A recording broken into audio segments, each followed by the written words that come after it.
So, with the long-winded conversation that I'm having, today we're going to be talking about primary and secondary prevention of cardiac and vascular diseases. Now, my practice is when I don't prevent, I fix. So I'll be talking about what we can do so you don't have to come see me. Because by the time you guys get to see me, we're talking about something different. We're not preventing anything, we're actually trying to fix it.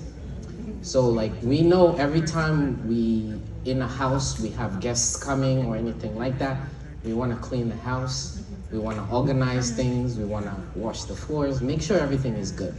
Same as your car, when you're driving your car a couple of months, you have to do your oil change. So I always tell people, on your birthday, every year, give yourself a gift. Don't go to don't go to party or things like that. The first thing you always think about yourself first. The best gift you can give yourself is go see a doctor. When you go see a doctor, it's the same thing as you're doing your car every 3,000 miles, 5,000 miles, you're doing an oil change. You're going to see the doctor because you don't know what's going on inside you sometimes. You may be having a headache here and there once in a while, and when you go to the doctor, they check you out, they find you have things like hypertension, things like that that you may have just brushed off as just a mere headache from stress or everyday working. So it's very important. I always put down on my birthday to try and see the doctor.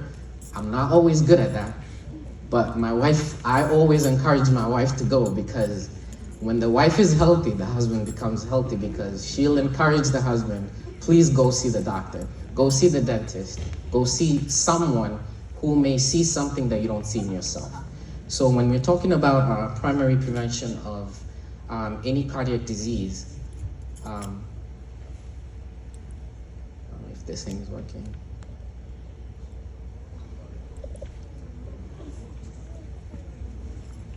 We'll go ahead and talk about it. I have it in backup over here. So primary prevention measures that we take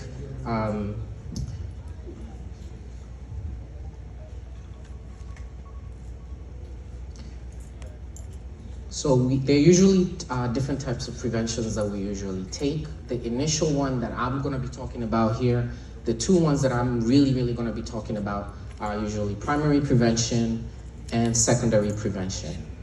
Primary prevention is preventative things like where you go to your... Okay, thank you very much.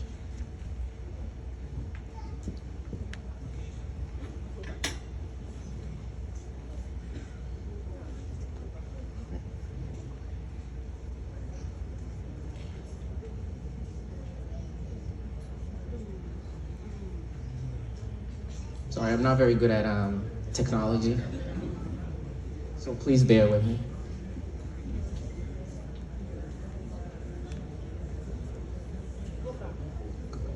Okay.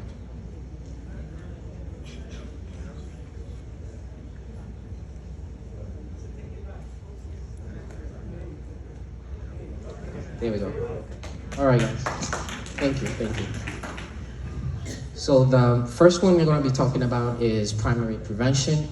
And the preventative measures that I'm talking about is going to the doctor. Now, when we deal with cardiac issues, we have to go see a specialist, which is a cardiologist. And when I started working in the healthcare, I thought all cardiologists are the same. There are different types of cardiologists. The primary doctor, who can also be a primary doctor, can also be a cardiologist. Then there's an interventional cardiologist. And then there are specialized people in the cardiac department who work in your electrical activity for your heart, which is what goes the lump dump, like we hear in our heart. And then the final one, who I work with, is the cardiac surgeons. Those are the ones that you've skipped over all your preventions, you decided to eat all you can eat, become diabetic, hypertensive, and then finally you have a heart attack, you have chest pain, and then you come see me. And then when I see you, I tell you, I'm sorry, you can't go home right now. You're gonna have to go to the OR, and then a couple of bills later, then you understand why I'm here to talk to you about prevention. So we don't have any of those bills coming to any of you. So In terms of the first primary prevention, we are going to deal with hypertension. Now, we love very spicy food. We love very seasoned, well-seasoned food, because that's part of enjoying what life is, right? Enjoying food. However, if you're enjoying that food a lot all the time, that's a lot of sugar, that has a lot of salt, it can lead to hypertension. It can lead to diabetes. These are the things when I tell you, you go see the doctor to prevent them. This is what I'm talking about, primary prevention. Secondary preventive measures are the ones where you go get tests to the doctor. They send you to get an x-ray maybe. When you're dealing with the heart, you start doing things like a cath, which we call a left heart cath. They put in kind of like, we call like when you call a plumber to do a snaking of your drains and everything like that. That's basically what it is. They put a camera inside your arm or through your groin to go see how your heart is. And what they're looking at is what delivers oxygen, blood, nutrients to your heart. The vessels that deliver that. That's what we're looking at. Those are part of the preventative measures that they may seek. But they only go that far if you have comorbidities like diabetes, hypertension, and funny thing is worries. The pastor was talking about put everything to God. Leave all your worries out. You know, like how they say forgive and forget? That, I can tell you, it is an actual thing. In the cardiac surgery or in the cardiac world, there is such a thing as a broken heart. It is an actual thing we call Takotsubo syndrome. That is what can lead to a broken heart. So you having a lot of stress, a lot of worries can lead into Takotsubo syndrome, which is what is called a broken heart. And that broken heart can lead you to have cardiomyopathy, which is an enlargement of your heart. So when they sing, bring your worries and problems to God, do it literally. Get it out of your system. Talk to someone. That's why you have a church community in front of you, or even the department where you can come talk to the pastor, talk to your spouses, talk to someone. Don't always compile everything inside of you, you know? Diabetes is a very, very insidious disease.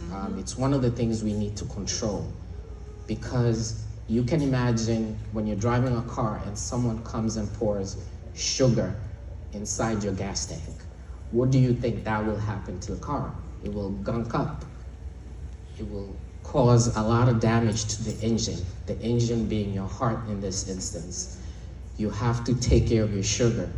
Make sure every time you go see your doctor, especially anybody who is a minority, considered a minority here in this country, the diet that we eat in this country is laden with a lot of sugar. Even just water sometimes, if you look at it, sometimes it may have 2 grams of sugar, just water.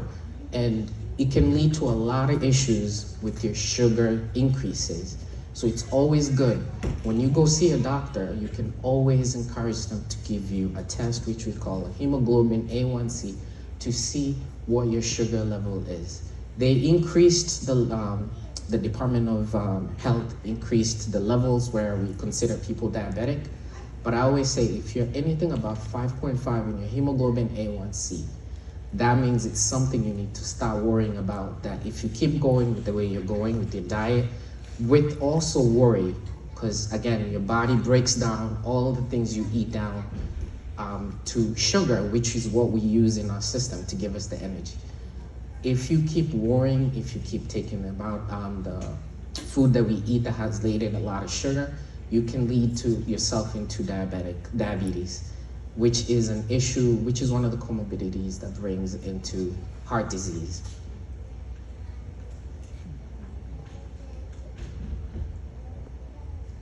So what are the preventative measures that we can take in order to prevent ourselves from seeing me eventually, you know? I'm not trying to bring business out of myself or the doctors that I work with, but I'm trying to prevent you guys from coming to see me. I'm a very good conversationalist. I'll talk you down into going to the OR very quickly. However, if we want to prevent that, you don't want months and months sitting down worrying about your blood pressure or the bills that are about to come. So let's talk about what we can do to prevent ourselves from getting to me. The first thing we do is deal with our sugars. Us people who are minorities have a lot of issues dealing with blood pressure. We have a lot of issues dealing with blood pressure. The first thing that actually brings hypertension is worrying again. Stress. If we are stressed, what happens to our vessels in our body? They constrict, they shrink up. That means like when you're going to water your garden hose, when you're using your garden hose to water your plants, water your grass, and you put pressure on the hose, that's the stress you're putting on your life. What happens? There's a lot more pressure that comes out of the hose. Now, imagine that in your body where you're compressing all your vessels together because of the stress, because of diabetes, because of hypertension. What ends up happening is a lot of pressure building up in your system. And your heart is only supposed to take a certain amount of pressure in order to flow to the rest of your body. Your heart is what is supposed to be giving your whole system pressure, not your brain, not your vessels to compress to give you hypertension. You don't need extra hypertension. You just need whatever pressure your heart is giving to the rest of your body is sufficient. What God created for your body is sufficient. You don't need the external things from the world to give you more pressure so that you have issues. What leads to that is cardiomyopathy again, enlargement of your heart, because all this pressure needs to go somewhere and be accommodated in your whole body. So the heart has to make accommodations for that. It has to adapt. You don't want that to happen. But if it adapts due to high blood pressure, what leads to that is issues of your heart getting faster, of your heart getting bigger. That means you start getting leg swellings. You start waking up with shortness of breath because you're building up a lot of fluids with a lot of pressure in your system that you do not want. So yet again, when you go see the doctor, please make sure you're looking at your blood pressure. I understand sometimes when you see someone in a white coat, you get the white coat syndrome, which brings about high blood pressure.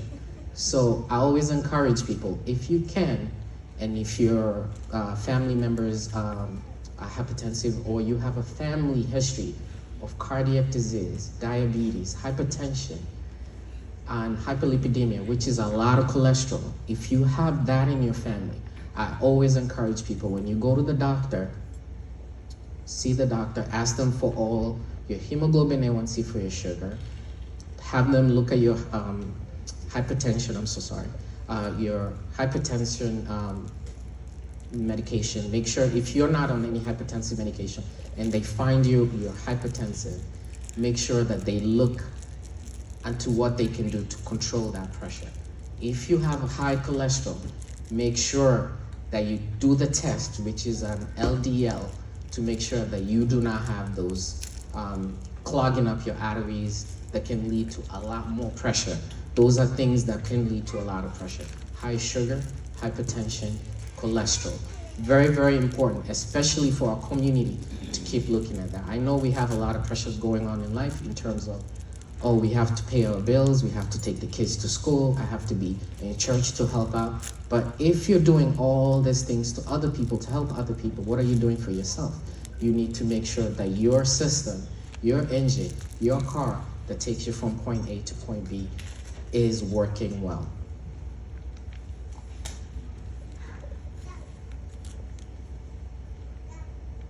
I'm sorry.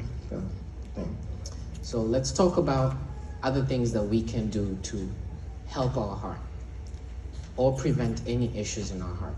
Every morning when everybody wakes up, I saw when we were exercising here, very, very important. When you get out of work sometimes, you're so tired, you have a lot of things going on in life, you don't have time to go to the gym. Understandable, you don't need to go to the gym all the time. The movement that we were doing here, about moving, dancing, exercising, just moving about, walking. My wife is very, very big on walking. I'm not.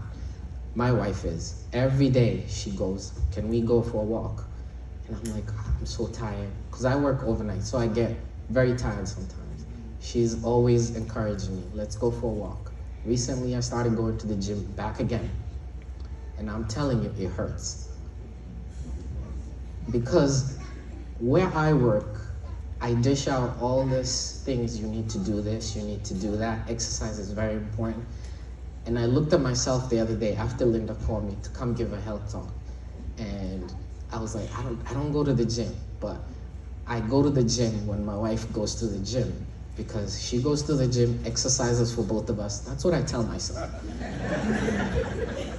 She does the exercise, and when she comes home and she feels, oh my God, that was such a big, big exercise for me. I'm like, I know, it was a big exercise for us.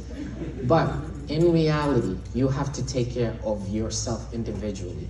So I started going, and I'm telling you, as you age and you progress in age, you start getting lazier and lazier. Things become harder and harder for you to exercise, to do different things. So simple movements like we were doing this morning is very, very important, because the flexibility of your vessels, of your limbs, helps with perfusion. Now, our legs, when we start, when we are living and we are walking through life, our body is supposed to circulate with the pump of the heart, circulate blood all around our body, go to our different organs, our skin, our legs. When you start getting leg swellings, that's the valves in your vessels that are telling you they're not closing as they're supposed to, meaning you're having a lot of edema, a lot of leg swelling, meaning you're leaking your blood, that's stasis in your legs. Now, the easiest way to do this, or to help out with your movement, if you're not on any medication or you're a healthy person, start exercising. The best exercise you can do is a 15 to 20 minute walk. I'm not saying running, walk. Because again, running, when you just get up and just decide running, you're putting a lot of pressure on your heart again. Start with walking. You don't want to come see me right now, especially right now during this weather. Your body's trying to heat up, so it's using a lot of energy. Your heart is pumping quite a bit, so you can move around. But if you start running, especially in cold weather, or for some of us who have to shovel snow, if you're doing a lot of activity that you have not been used to, you lead to a lot of exertion of pressure on your heart. It works a little bit harder. Now you can imagine a car that's been sitting around for about 10 years and you're trying to go into a race with that same car. It's gonna be impossible, it's gonna break down. So the first thing you do is start warming up the car. They always tell you during the season, warm up the car before you start driving off. You just don't you just don't start the car and start driving at 80 miles an hour. That car is gonna break down. Same as your body. When you're doing exercises, walking, the simplest thing to do is start walking around. Then you can start dancing. Dancing again, very, very good for your heart, because you're moving your limbs, you're elevating yourself, you're elevating your pressure, and also your heart rate. Your body starts getting used to a certain level of heart rate that can perfuse all your organs in a safe way. Now, there are different types of classes of intervention that we take. Class number 1 is cigarette smoking. Well, this shouldn't be a big thing to tell you, please stop smoking. I have patients who have smoked like maybe for 2 years and then quit 30 years ago. When they come see me and they tell me, hey, I used to smoke 20, 30 years ago, that counts against you quite a bit. Even if you smoked for a week, that affects you a lot.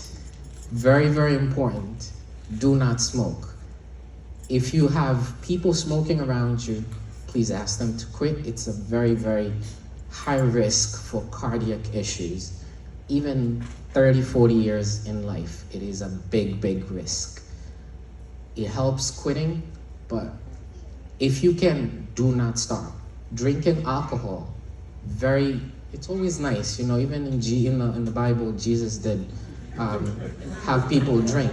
Well, it's on contention whether it was alcohol in it or just sweet wine, but people drank, right?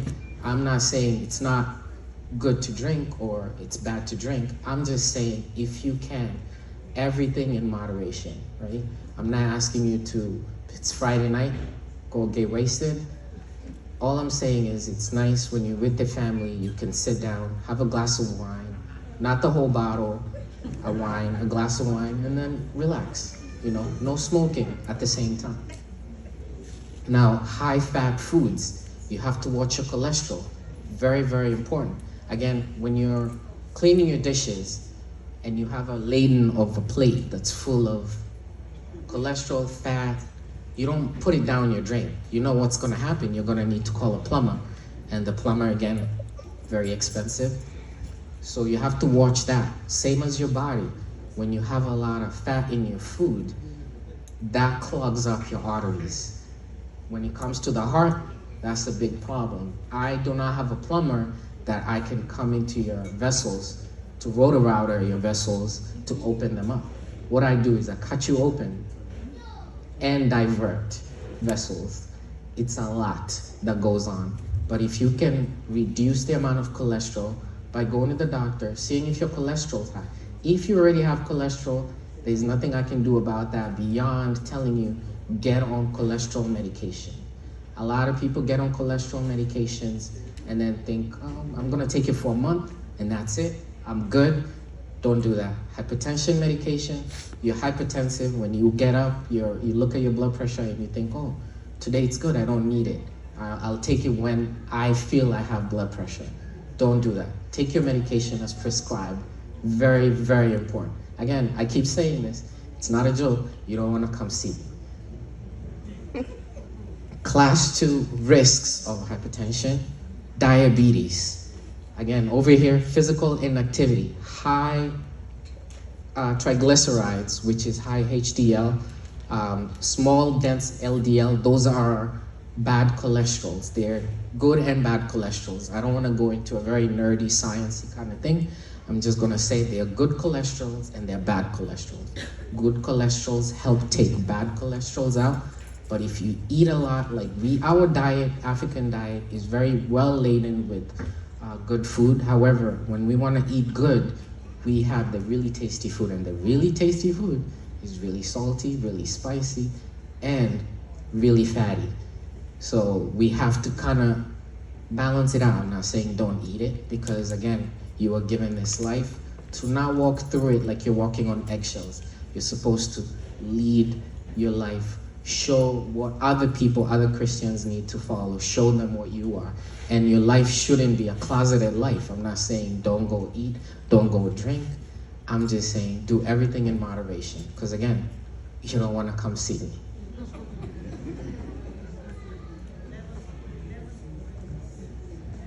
So this one is just a research that they had done about the interventions that we can do and how important, and how they quantify it to show how important they are. Now, if we look at, I know money is where we all now stay alert. Now, if you do not prevent an issue from happening, if your engine keeps telling you something is wrong, the engine light comes on, and you turn off your car and turn it back on so the light disappears, eventually you're gonna pay for a new engine. It's gonna be very, very expensive. When you come see me, get ready with your checkbook, because it's gonna be very expensive to treat an issue that you've been avoiding. So going to see the doctor, that little pain when you walk around may be nothing. It may be something. Go see a doctor. The copay may be a little money, a little extra, maybe you can't afford it at that time, but the biggest blessing God ever gave you is your health. There are people who lie down in the hospital and they're saying, you just skipping around, walking around is a blessing. You sitting around listening to me is a blessing because you're not in bed and me not looking down on you, telling you this is what we're gonna do to get you a little healthy. You sitting here is a blessing from God. So going to see a doctor just to prevent from seeing me is very, very important. I always tell my kids, watch your sugar. It's very hard to control the kids with sugar, but diabetes is very, very insidious. Hypertension, very, very insidious. High cholesterol, very insidious. Very easy to deal with in the beginning, to prevent it. We first want to do first-class prevention, second-class prevention. You don't want to do tertiary prevention, which is me coming to open you up, to fix that. So any little thing we can do to avoid high costs of seeing me is the low cost of seeing your doctor, talking to your friend, because you could tell your friend, oh, I'm having this stomach ache. And your friend may be, oh, why don't you go see a doctor? Heed to that. It could be God telling you in a very casual way, just go see a doctor. It could be something, it could be something, it could be nothing.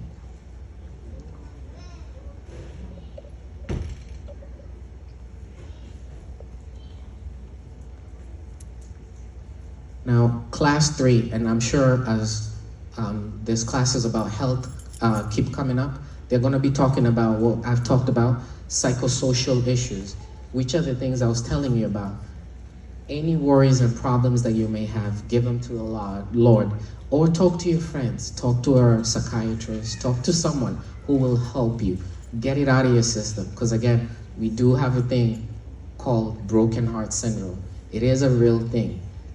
So take care of yourself in that aspect. They do have a new way of checking if you're at risk for heart issues. It's called LP, or lipoprotein A. Hormones with women, very important, very, very important, because ladies and women present very differently with heart issues. And if you start getting into your 40s or 50s, postmenopausal, premenopausal women, very important. Very, very important. I'm not gonna stress this more. Very important for the women.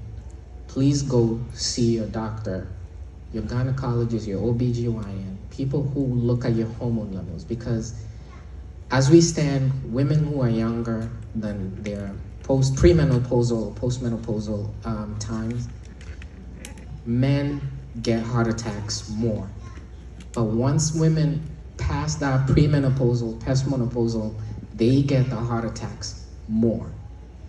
So for women who are older, for our seniors in life, please make sure you're going to see the doctors more often, because a little left arm pain could be a heart attack.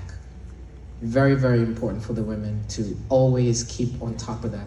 Any hormone issues you may have, please see a doctor, because with women, with the transitions of their hormones, very important to see their doctor.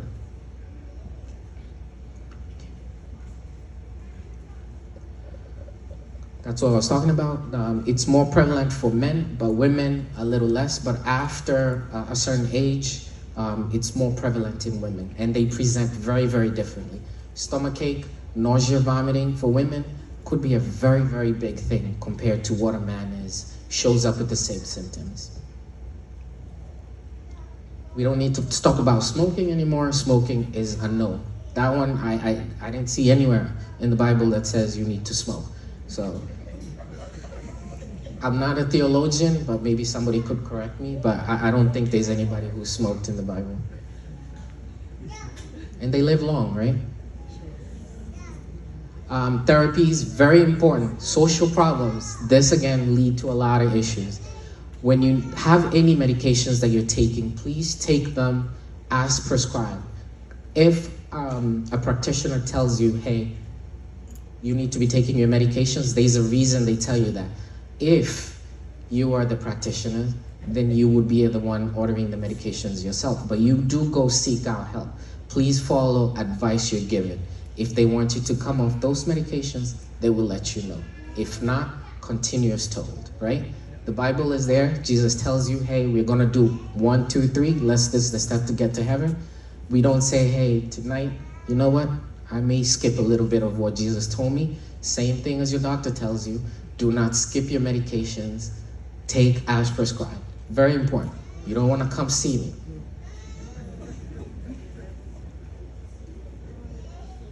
Now, this goes into a little more of what pressures and blood pressures we're supposed to be in the range. Now, I didn't want to go into too much into this, but anyone who's 140 systolic, when you're doing your blood pressure, the big number, the front number, anything above 140, we consider essential hypertension. There, they usually give you one medication and tell you, hey, take this medication. Hopefully in time we can control your blood pressure. Heed to that, because you don't want to go into 2 or 3 or 4 more medications, eventually going into cardiomyopathy, which is the swelling of your heart, into what we call heart failure. We don't want to do that. We want efficient hearts that can keep praising God in church. We don't want premature people dying or seeing me a hospital, such that a lot of people don't come to church, they come to see me in the hospital. That's why we're not going to praise God there. We want to be together here, healthy, praising with each other, right? So again, eventually it will come to cost. Is it easier to manage something earlier, or is it easier to come see me? I'll take your paycheck.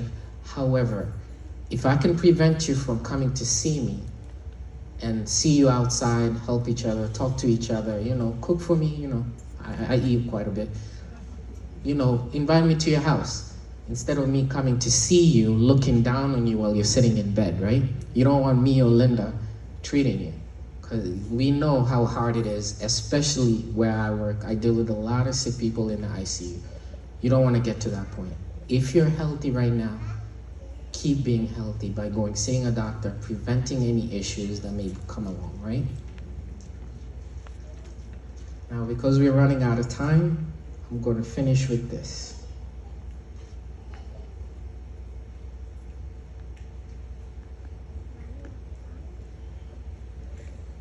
Psalm 103:12 says, as far as the east is from the west, so far as he's removed our transgressions from us. Basically saying that he forgives us, right? As far as the east is from the west, he will forget whatever you did wrong, right? Ourselves too, in order to lead healthy lives, whatever we feel heavy upon us, just move it away. It's a very, very low risk, very easy thing to do. Forgive yourself, have a better life in terms of no worries to put on your heart. We don't want premature hearts expanding, any broken hearts. We want healthy people. And with that, I really, really appreciate you guys giving me the time to talk to you. Thank you so much.